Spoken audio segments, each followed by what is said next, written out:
ഈ ജപിക്കാൻ തന്നത് ആയിത്തീരുള്ള. അതാണ് മെഹ്റാജ് എന്ന് പറഞ്ഞത്. മെഹ്റാജ് എന്ന് പറഞ്ഞാൽ ദൈവത്തിലൂടെയുള്ള സഞ്ചാരത്തെയാണ് മെഹ്റാജ് എന്ന്. റസൂള്ള മെഹ്റാജിലായിരുന്നു പലപ്പോഴും. അതാണ് റസൂള്ളക്കുള്ള അറിവും റസൂള്ള പറയുന്നത്. എന്ന പോലെ ഞാനെപ്പോഴും ആ ഇലാഹും ശിവനും ഇലാഹുമായിരിക്കുക. നിങ്ങളെയും എൻ്റെയും ഈ പ്രകാശം ജ്യോതി നൂറുമുള്ള ഈ ബീജമായി ഇറങ്ങി വന്നതാണ് ഭൂമിയിലേക്ക്. എന്നിട്ട് പോയിട്ട് ആദ്യമോ മനുഷ്യനും തുടർന്ന് ശാന്തങ്ങൾ ആ നൂറ് തന്നെ വന്നുകൊണ്ടിരിക്കുന്ന നമ്മളെല്ലാവരും ആ സൂര്യനും ചന്ദ്രനും ഭൂമിയും മറ്റു പല അവയവങ്ങളും ചേർന്നുള്ള കൂട്ടായ ശരീരമാണ് പ്രപഞ്ചം എന്ന പോലെ അർദ്ധനരീക്ഷനായ ശിവൻ ഇലാഹ പോലെ. ഈ യാഥാർത്ഥ്യം അറിഞ്ഞ് അതിലൂടെ പോകുമ്പോൾ മാത്രമേ അതാവൂ. അല്ലെങ്കിൽ മറ്റുള്ളവരെല്ലാം പഠിപ്പിച്ച പോലെ സങ്കല്പത്തിൽ കിടന്ന് തിരിയും. അടിസ്ഥാനം കിട്ടാതെ അങ്ങനെ തരീക്കത്ത് വയ്യിൽ കിടന്ന് തിരിയാം. ഇങ്ങനെ പോകണം. മെഹ്റാജ് എന്ന് പറഞ്ഞു. അതിലുള്ള സഞ്ചാരത്തിന് മെഹ്റാജ് എന്ന് സഞ്ചരിച്ചു കൊണ്ടിരിക്കുക. അപ്പോ സഞ്ചാരം ആരാണ്, എങ്ങനെയാണ്, ഇവിടേക്കാണ്, എങ്ങനെയാണ് പോണ്ടത്? നിങ്ങൾ പറയാം, എങ്ങനെയാണ് നമ്മളങ്ങനെ അതിലേക്കല്ല സഞ്ചരിക്കാം? തടിയേറ്റ് പോകാൻ കഴിയോ? എങ്ങനെ പിന്നെ അദൃശ്യതയിലേക്ക് പോവാ, ഇല്ലായ്മയിലേക്ക്. എങ്ങനെ ആര് പോവാ? ഇല്ലായ്മയിലേക്ക് നമ്മളെന്താ പോവാ? നിങ്ങൾ ആരാണ്? നിങ്ങൾ ഏതാണ് പോകുന്നത്? സഞ്ചരിക്കുക ഇല്ലായ്മയിലേക്ക്.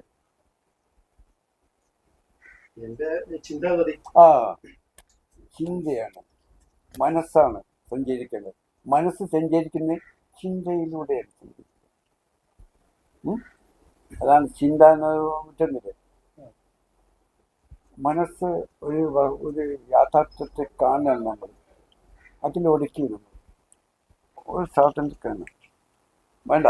വാഴ അവിടെ നിൽക്കുന്നു, വാഴയെ നോക്കും. വാഴ പഴം കഴിക്കണം. വാഴയെ നോക്കി അത് കൊലച്ചിരിക്കണം. നമ്മൾ അതിനെ നോക്കിയിട്ട് വാഴ കൊലിച്ചു. ഒരു കണ്ണ് കുഴിച്ചിട്ടതാണ്. നമ്മൾ അതിനെപ്പറ്റി പഠിക്കുകയാണ്. മനസ്സാണ് പഠിക്കുന്നത്. നമ്മൾ നോക്കിക്കൊണ്ടിരുന്നിട്ട് മനസ്സ് അതിൽ ചെന്നിട്ട് മനനം ചെയ്യണം. ആ മനനം. വാഴ കൊലച്ചു. ആദ്യം നമ്മൾ കണ്ണ് കുഴിച്ചിട്ടു. വിത്താണ് ആ കണ്ണ് കുഴിച്ചിട്ടു. അത് വളർന്ന് ഇലയും തണ്ടും തടിയും ഇലകളായി വലിയതായ വാഴ കൊല വന്ന് കൊലിച്ചു. അത് മൂത്ത് വെട്ടുന്നോട് കൂടിയിട്ട് നമ്മൾ പഴം കിട്ടി. അതിൻ്റെ ദൗത്യം കഴിഞ്ഞു. വെട്ടിക്കളിയില്ല, ഇല്ല. അതിൻ്റെ കണ്ണ്, അത് കുഴിച്ചിട്ട കണ്ണില്ലേ, കണ്ണിലാണ്, അത് വിത്തിലാണ് ഉദ്ദേശം, ലക്ഷ്യങ്ങളുണ്ട്. വിത്തിലെ ഉദ്ദേശം എന്താ? ജീവജാലങ്ങൾക്ക് ഭക്ഷ്യവസ്തുക്കൾ, ഭക്ഷണം, പഴം നൽകുക എന്നുള്ള ഉദ്ദേശമല്ലേ വാഴയുള്ളത്, കണ്ണിലുള്ളത്. അതിലേക്കാണത് മുളച്ച് വാഴ വളർന്ന് കൊലച്ച് കിട്ടിയത്. അതിൻ്റെ കണ്ണുണ്ട് അവിടെ. വെട്ടിയോട് കൂടി ആ വാഴ നഷ്ടപ്പെട്ട് ഇനി വാഴ അത് കിട്ടായി ഇല്ല. അതിൻ്റെ കണ്ണിൽ നിന്ന് വീണ്ടും പുനർജനിക്കണം ആ വാഴ തന്നെ തൻ്റെ മനസ്സിലൂടെ, കണ്ണിലൂടെ, വിത്തിലൂടെ. ചുറ്റിലും വാഴകളുണ്ടാവുന്നുണ്ട്. കണ്ണ് എന്ന് പറയും നമ്മൾ അല്ലേ.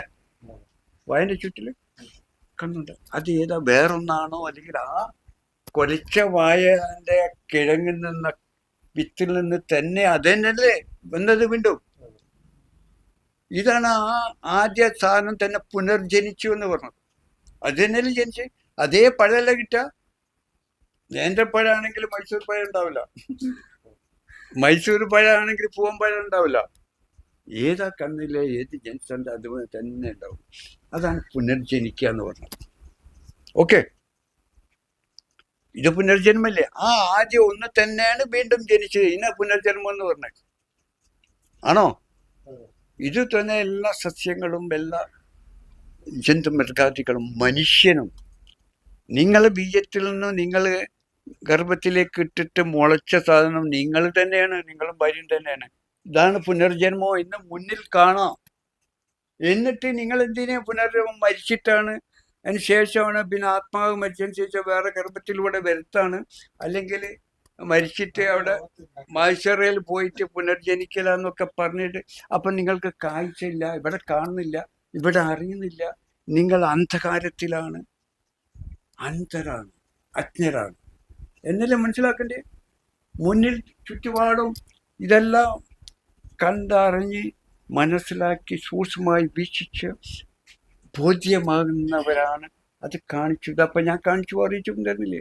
അപ്പം മനസ്സിലായോ വാഴ പുനർജനിച്ചത് എങ്ങനെയാണ്? ബോധ്യമായ ഇതുപോലെ എല്ലാം കാണിച്ചറിയിച്ച് തരണം ഒരു ഗുരു. അല്ലാതെ എന്തെങ്കിലും പൊട്ടത്തരം പറഞ്ഞ് നമ്മളെ ഉരാക്കുടുക്കിലാക്കി നമ്മളെ വട്ടം ചുറ്റിക്കുന്നതല്ല ഗുരു. ഈ വട്ടം ചുറ്റിക്കുന്ന ഗുരുക്കന്മാരെപ്പറല്ല നിങ്ങൾ പറ്റിപ്പിടിച്ച് നടക്കുന്നത്. എന്തെങ്കിലും മുളപ്പിച്ച് ഉണ്ടാക്കി തരുമോ? ഈ ഗുരുക്കന്മാരെ നമുക്ക് സൃഷ്ടിച്ചുണ്ടാക്കി തരുമോ? ഇല്ല. ശ്വാസത്തെ ശ്രദ്ധിക്കാൻ ദിക്കറും ചെല്ലാൻ പറയും, അല്ലെ ശിവ ശിവ, അല്ലെ രാമ രാമ, അല്ലെ ലായ് ലായ് ഇല്ലെന്നോ, അല്ലെ സലാത്തോ ചെല്ലി നടക്കാൻ പറയും. അവർക്ക് അത്രേ അറിയുള്ളൂ, അതുകൊണ്ടാണ് അത് കിട്ടിയത്. അവർക്കറിയുന്ന അവർ തന്നു.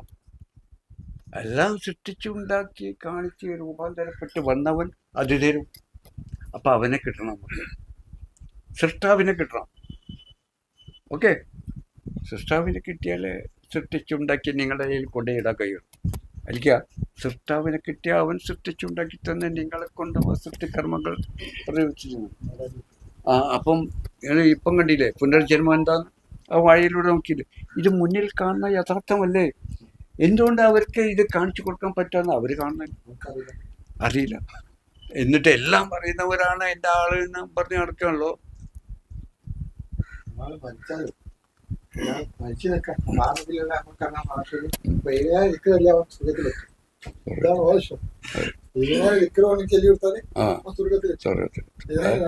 അതിനാണ് അന്ധവിശ്വാസം പറഞ്ഞു.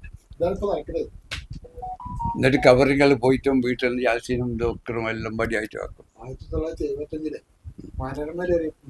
മനോരമ ഭാഷയെ പതിപ്പില് മുഹമ്മദിനെ സൃഷ്ടിച്ചതാണ് ഇസ്ലാം മതം. വലിയവർക്ക് ജനിച്ചു പിടിച്ചു പോലെ നെല്ലല്ല അള്ള സൃഷ്ടിച്ചാണ്.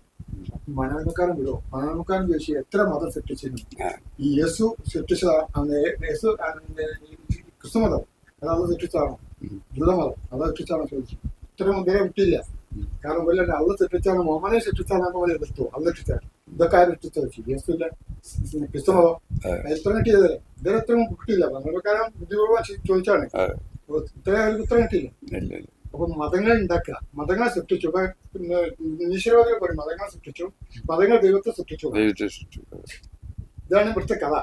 മതങ്ങളല്ല അത് നമ്മളിപ്പം ഇവിടെ പറഞ്ഞാൽ മതി. ഇങ്ങനെ വട്ടം കറങ്ങാണ് സങ്കല്പത്തിലെ നിഗമനത്തിലെ. ഇങ്ങനെ പറഞ്ഞ തീർക്കല്ലേ, ഇങ്ങനെ പറഞ്ഞാലേ നമ്മുടെ സമയം ദിവസം പോകും. സങ്കല്പ നിഗമനത്തിലൂടെ പോവാന്ന് പറഞ്ഞാൽ തീർക്കും. പിന്നെ വേറെ വട്ടാണ്.